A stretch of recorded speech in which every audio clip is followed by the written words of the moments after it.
नमस्कार विद्यार्थी मित्रांनो, द कायझन कॉम्पिटेटिव्ह फोरम मध्ये आपलं स्वागत आहे।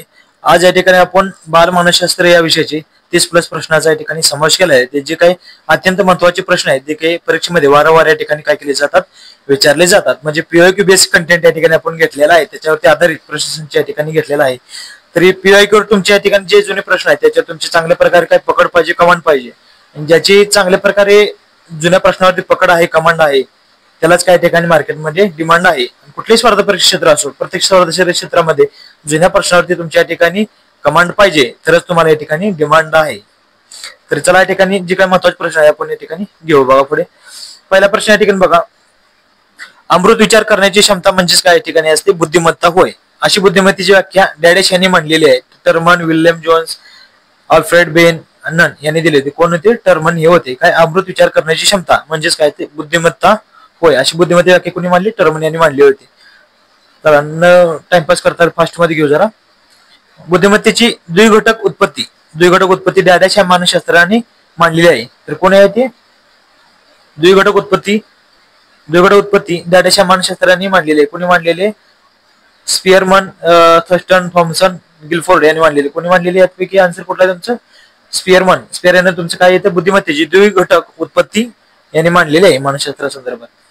तर तिसरा क्वेश्चन बघा या ठिकाणी, थॉमसन यांनी बुद्धिमत्तेची उत्पत्ती मांडलेली आहे। काय म्हणले? थॉमसन यांनी बुद्धिमत्तेची डॅडेश उत्पत्ती मांडलेली आहे। कुठली? समान घटक, समूह घटक, अनेक घटक, संख्यात्मक। कुठलं मांडलेले? समूह घटक कोणी मांडलेला आहे? थॉमसन यांनी या ठिकाणी बुद्धिमत्तेची उत्पत्ती मांडलेली आहे। उत्पत्ती संदर्भात या अध्ययन उत्पत्ती संदर्भात आपण लेक्चर या पहिले काय केली, पूर्वी तुम्हाला या ठिकाणी टाकलेलेच आहे। जे काही कोणते जुने प्रश्न आले होते त्या संदर्भात आपण लेक्चर या ठिकाणी अपलोड केलेले आहे। त्या सुद्धा चांगला विद्यार्थ्यांचा प्रसिद्ध आहे, ते सुद्धा तुम्ही व्हिडिओ बघून घ्या। अत्यंत महत्त्वाचे आपण नोट्स स्वरूपात तुम्हाला दिलेले आहेत, एकदम शॉर्ट नोट्स मधून तुम्हाला त्या ठिकाणी दिलेत की तुम्हाला 100% फायदा होईल त्याचा। प्लेलिस्ट मध्ये जाऊन तुम्हाला ते व्हिडिओ मिळून जातील। तर या ठिकाणी काय, थॉमसन यांनी बुद्धिमत्तेची उत्पत्ती डॅडेश उत्पत्ती मांडलेली। काय म्हणली? समूह घटक मांडलेला आहे त्यांनी। चौथा बघा ठिकाणी, डॅडेश यांच्या मते बुद्धिमत्ता म्हणजे बुद्धिमत्ते अनेक क्षमताचा समुच्चय होय असं म्हणले। स्पियरमन, थॉमसन, थर्स्टन आणि काय थॉर्नडाईक। कोण आहे? थर्स्टन यांनी काय केले? बुद्धिमत्ताचा म्हणजे अनेक क्षमताचा या ठिकाणी समुच्चय होय असं त्यांनी सांगलेलं आहे। आता पाचवा क्वेश्चन बघा या ठिकाणी, तर गिलफोर्ड यांनी बुद्धिमत्ते डॅडेश उत्पत्ती मांडलेली। काय? समान घटक, संख्यात्मक घटक, 120 घटक आणि समूह घटक। काय म्हणलेलं ठिकाणी? आन्सर काय असणार तुमचं? 120 घटक हे तुमचं उत्तर या ठिकाणी असणार आहे। इतर समान घटक ते आपण मागे पाहिलेलं आहे, समूह घटक कोणाच होतं ते पाहिल्यावरती पाहिलेलं आहे। त्यामुळे जे काय केलं वारंवार असे काय केलं कृष्ण, ऑप्शन सुद्धा इतर ऑप्शनचे सुद्धा अभ्यास करणे तुम्ही गरजेचे आहे, कारण त्याच्यावरच फिरवून तुम्हाला प्रश्न विचारले जातात। त्यामुळे पीवायक्यू तुमची चांगल्या प्रकारे पकड, कमांड पाहिजे तर तुम्हाला डिमांड आहे। या ठिकाणी बघा, थॉर्नडाईक यांनी बुद्धिमत्तेची काय उत्पत्ती मांडलेली? काय केली? थॉर्नडाईक यांनी बुद्धिमत्तेची काय केली? डॅडेश उत्पत्ती मांडलेली। काय म्हणजे? संख्यात्मक अनेक घटक आताच पाहिलं आपण, समान घटक पाहिलेला आहे, समूह घटक पाहिलेला आहे। तो इलिमिनेशन टेक्निक सुद्धा इथे वापरणं गरजेचं आहे, कारण समान घटकावरती पाहिलं, समूह घटक, अनेक घटक हे पाहिले, राहिला कुठला असं ते एका 2-3 जर माहिती झालं तुम्ही इलिमिनेशन टेक्निकनं सोडवू शकता। तर थॉर्नडाईक यांनी बुद्धिमत्तेची डॅडेश उत्पत्ती मांडली। कोणी? संख्यात्मक उत्पत्ती या ठिकाणी आहे। बघा या ठिकाणी जसं आपण वर पाहिलं बघा, इथं 120 घटकचं पाहिलं, इथं काही अनेक क्षमताचं या ठिकाणी थर्स्टन पाहिलं, तसं समूह घटकचं सुद्धा इथं थॉमसन पाहिलं होतं आपण। आणि या ठिकाणी बघा काय द्विघटक उत्पत्ती सुद्धा आपण पाहिलं होतं। असे वेगवेगळे काही ते क्वेश्चन आपण पाहिले होते या ठिकाणी बघा।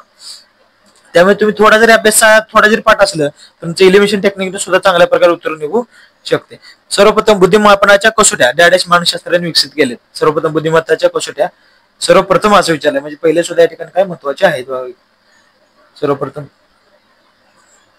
कुणी केलेले? अल्फ्रेड बिने यांनी केले। कुणी केले? अल्फ्रेड बिने यांनी काय केले? सर्वप्रथम बुद्धिमापनाच्या कसोट्या मानसशास्त्राची विकसित केलेल्या आहेत त्यांनी।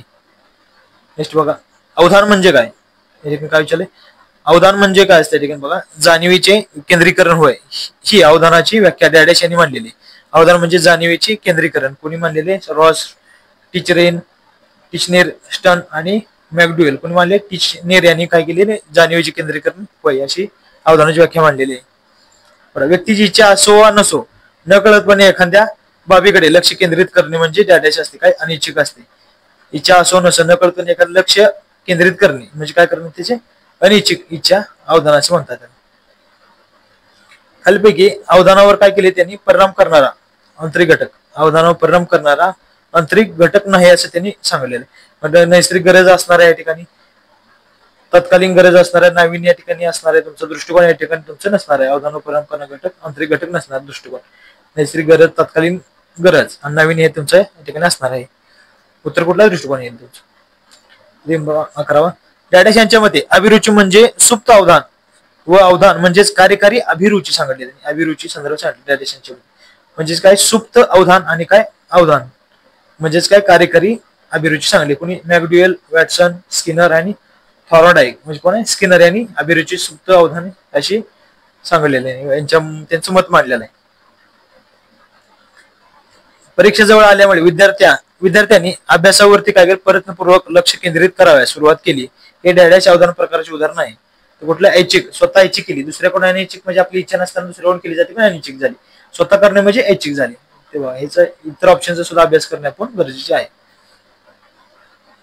या ठिकाणी बघा एका दृष्टिकोनातून व्यक्ती जेवढ्या गोष्टी लक्षात ठेवू शकतो त्यास डॅडॅश असे म्हणतात. एकाच दृष्टिक्षेपात व्यक्ती जेवढ्या गोष्टी लक्षात ठेवू शकतो त्यास डॅडॅश असे म्हणतात. काय म्हणतात अवधान कक्ष असे म्हणतात. त्याला काय म्हणतात अवधान कक्ष असे म्हणतात. संबोध निर्मिती ही डॅडॅच्या पुढची पायरी. संबोध निर्मिती ही डॅडॅच्या पुढची पायरी. संवेदना, अवबोधन, कल्पना, प्रतिमा, अवबोध ही संबोध निर्मितीची पुढची पायरी आहे. संबोध नंतर अवबोधन.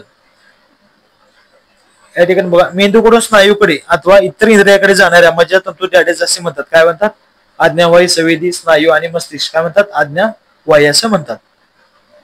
16 बघा इथे नाकामार्फत होणाऱ्या संवेदनेला डॅडॅश संवेदना असे म्हणतात. काय म्हणतात रुची संवेदना, स्पर्श, गंध आणि वेग याला काय म्हणतात. इतर 3 येणार नाही तुमचे. काय येईल 3 नंबरचा ऑप्शन गंध संवेदना या ठिकाणी येईल तुमचं. रुची, स्पर्श, वेग येणार नाही. नाकामार्फत घेणार म्हणजे गंध घेत असतो. 17 प्रश्न या ठिकाणी बघा चित्तभ्रम, इंद्रियभ्रम हे डॅडॅश आहे त्या ठिकाणी सांगले. काय अपबोध, अवबोध, संवेदना आणि पर्याय सांगले. तुमचं उत्तर काय असणार अपबोध म्हणजे काय असतं ना चित्तभ्रम आणि इंद्रियभ्रम या ठिकाणी तुमचं उत्तर असणार आहे. म्हणजे काय अपबोध हे आहेत.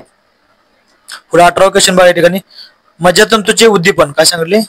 मज्जातंतूचे उद्दीपन हे चेतकाच्या तीव्रतेवर नाही तर डॅडॅशवर अवलंबून असते. मज्जातंतूचे उद्दीपन चेतकावर नसून कशावर अवलंबून मज्जातंतूच्या क्षमतेवर वरती अवलंबून असतात. संवेद पेशीच्या आकारावरती काय नाही याच्यावर येणार. शारीरिक क्षमतेवरती, मानसिक क्षमतेवरती उत्तर नसणार. काय मज्जातंतूच्या ठिकाणी असणार आहे. इतर ऑप्शन निरर्थक दिलेत. 19 कानामार्फत होणाऱ्या संवेदनेस डॅडॅश संवेदना असे म्हणतात. कानामार्फत होणाऱ्या संवेदनेस काय म्हणतात श्रुती संवेदना असे म्हणतात. लक्षात घ्या बरोबर. श्रुती म्हणजे आपण ऐकतो ना ते स्पर्शगंध या ठिकाणी येणार नाही निरंतर आहेत. लक्षात घ्या एखाद्या गोष्टीकडे किती काळ लक्ष देऊ शकतो यास डॅडॅश असे म्हणतात. काय अवधान कक्षा, अवधानक विभाजन, अवधान आंदोलन, अवधान विचलन असे म्हणतात. 3 नंबर ऑप्शन काय येईल तुमच्या ठिकाणी बघा अवधान आंदोलन यालाच काय म्हणतात. एखाद्या गोष्टीकडे व्यक्ती किती काळ लक्ष देऊ शकतो यास काय म्हणतात अवधान आंदोलन असे म्हणतात. 21 या ठिकाणी बालकाची काय दिले बालकाची एखाद्या विषयात असणारी आवड म्हणजे काय असते. बालकाची एखाद्या विषयात असणारी आवड म्हणजे काय असते ठिकाणी अवधान, अभिरुची, प्रगती, अनाभिरुची. अभिरुची या ठिकाणी असेल. अनाभिरुची म्हणजे आवड नसते असं. अवधान प्रकारातून शास्त्रज्ञ, नर्तक, गायक, संशोधक, कलावंत नावारूपास येतात असं सांगले. डॅडॅश अवधान प्रकारातूनच शास्त्रज्ञ, नर्तक, गायक, संशोधन, कलावंत नावारूपास येतात. म्हणजे काय ऐच्छिक अनैच्छिक ही तर येणार नाही. अभ्यस्त म्हणजे काय ना अवधान प्रकारातून हे गायक, कलावंत, नर्तक जे काय आहेत नावारूपास येतात असं म्हणायचं त्यांना. उत्तर असेल तुमचं. 23 क्वेश्चन बघा डॅडॅश यांच्या कोणतीही बाब जाणून घेण्यासाठी मनाने केलेली धडपड म्हणजे काय असते अवधान असते. म्हणजे काय कोणी सांगले रॉस, टिचनीर, स्टर्न आणि काय एबी हॉस. तुमचं उत्तर काय असणार रॉस हे असणार. रॉस यांच्या कोणतीही बाब जाणून घेण्यासाठी मनाने केलेली धडपड म्हणजे काय असते अवधान असते. तर 24 क्वेश्चन भुकेची जाणीव होणे डॅडॅश प्रकारची संवेदना आहे. भुकेची जाणीव म्हणजे वेदन, भार, अंतर इंद्रिय, शरीर समतोल म्हणजे काय असतात अंतर इंद्रिय. म्हणजे भुकेची जाणीव म्हणजे आपले इंद्रिय काय करतात एखाद्या गोष्टी आपल्याला पाहिजे असेल तर काय करतात आपण एखाद्या भजाकडे बघडलं केलं तर आपल्या इंद्रिय काय करतात ती गोष्ट मागतात. म्हणजे काय असते प्रकारचे अंतर इंद्रिय असतात. भूक लागते असं म्हणतो आपण जाणीव होते. 25 बघायचं संवेदना होण्यासाठी प्रत्येक ग्राहक इंद्रियासाठी विशिष्ट अशा गरज असते. सांगते संवेदना होण्यासाठी प्रत्येक ग्राहक इंद्रियासाठी विशिष्ट अशा गरज असते. चेतकाची अवबोधनाची प्रतिमाची कल्पना, कल्पनाची काय असते या ठिकाणी चेतक, चेतक जे आपल्या शरीरामध्ये असते, चेतना किती चेतक क्षमता आहे या ठिकाणी आपण ओळखलं संवेदना होण्यासाठी. म्हणजे आपण एक चिमटा घेऊन एखाद्याला बघतो संवेदना होण्यासाठी, प्रत्येक ग्राहक इंद्रियासाठी विशिष्ट अशा चेतकची गरज असते चांगलं, ते आपल्या शरीरामध्ये असतात त्या ठिकाणी. भावनिक बुद्धिमत्तेची काय, भावनिक बुद्धिमत्तेची संकल्पना सर्वप्रथम डॅडॅश या मानसशास्त्राने स्पष्ट केली. शास्त्राने बरेच क्वेश्चन येतात जुने, असे वेगवेगळे सायंटिस्ट नाव असतात की ते आपल्याला काय होतं लक्षात राहतात. त्या मानसशास्त्र विषयाचा अभ्यास करता आपण काय होतं एकदम बोर होऊन जातो या ठिकाणी. पुन्हा त्याने सोप्या पद्धतीने महत्वाच्या प्रश्नाचा समावेश केलेला आहे. काही ठिकाणी उत्तर असेल तुमचं टर्मन बिने, पीटर सॅलोवे आणि जॉन मियर वेशलर या ठिकाणी असतात. म्हणजे काय भावनिक बुद्धिमत्ते संकल्पना सर्वप्रथम कोणत्या मानसशास्त्र मांडले या ठिकाणी पीटर सॅलोवे आणि काय जॉन मियर यांनी मांडले. काय पीटर सॅलोवे आणि जॉन मियर यांनी काय मांडलेली आहे संकल्पना. लक्षात घ्या. 27 क्वेश्चन बघा. 27 ला स्वतःला व इतराला समजून घेण्याची व्यक्ती क्षमता म्हणजे डॅडॅश होय. काय सांगले अभिरुची, अभिक्षमता, बुद्धिमत्ता, भावनिक बुद्धिमत्ता सांगले त्यांनी. काय अभिरुची तर येणार नाही, अभिक्षमता, बुद्धिमत्ता हे आपण वरती पाहिलेच. त्यामुळे तुमचं काय ना भावनिक बुद्धिमत्ता असणार. स्वतःला व इतरांना समजून घेण्याची व्यक्तीची क्षमता म्हणजेच काय असते भावनिक बुद्धिमत्ता असते. तुमचं उत्तर असेल या ठिकाणी. 28 क्वेश्चन बघा या ठिकाणी. बुद्धिमत्तेचे अनेक घटक उत्पत्ती कोणी मांडले, बुद्धिमत्तेचे अनेक घटक उत्पत्ती कोणी मांडले या ठिकाणी स्पियरमन, थॉमसन, थर्स्टन आणि थॉर्नडाईक यांनी दिले. कोणी मांडले थर्स्टन यांनी अनेक घटक उत्पत्ती मांडलेली आहे त्यांनी. या ठिकाणी बघा 29 क्वेश्चन बघा या ठिकाणी.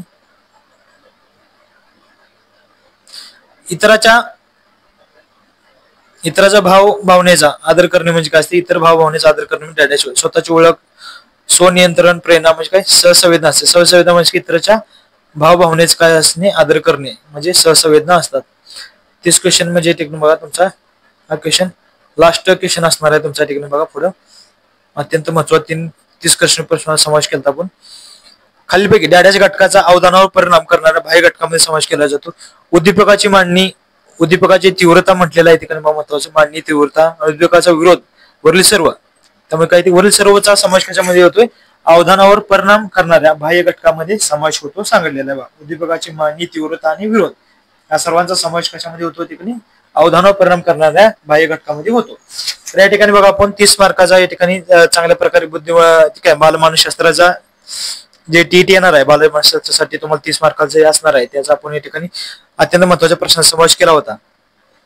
अजून असेच वन लाइनर आपण घेणार आहोत नवीन व्हिडिओमध्ये. तुम्हाला या ठिकाणी पुढच्या व्हिडिओमध्ये तुम्हाला वन लाइनर जे अत्यंत महत्वाचे प्रश्न आहेत या ठिकाणी आपण घेण्याचा प्रयत्न करणार आहोत. तर व्हिडिओ आवडल्यास लाईक, शेअर, सबस्क्राईब करा आणि असेच व्हिडिओ पाहण्यासाठी तुम्ही चॅनलला सबस्क्राईब करून आणि कमेंट मध्ये नक्की सांगा या ठिकाणी. थँक्यू.